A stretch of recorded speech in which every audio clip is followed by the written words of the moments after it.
ટાંકામાંથી પાણી ઘણીવાર ઓવરફ્લો થાય છે, જે આ ટાંકીમાં ભરાય છે અને આપણે આરોમાં જાય છે. આરોમાંથી પાણી આ ટાંકીમાં જાય છે, જેનો આપણે દૈનિક કાર્યોમાં અને ટોયલેટમાં ઉપયોગ કરી શકીએ છીએ.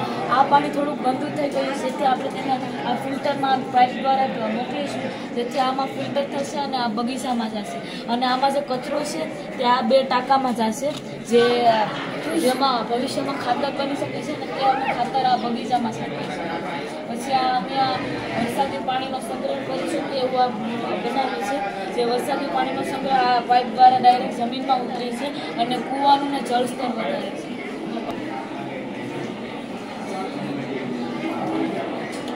પવનનું ઓલું થાય ને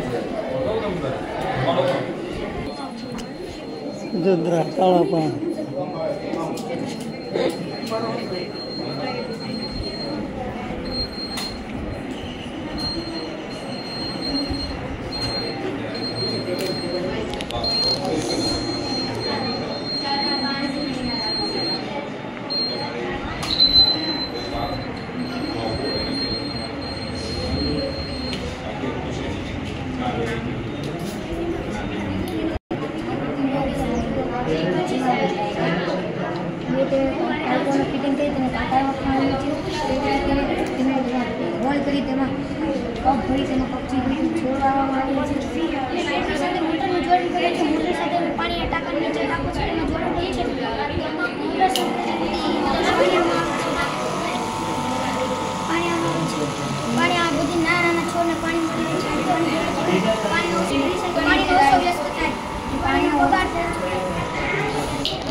आग लागे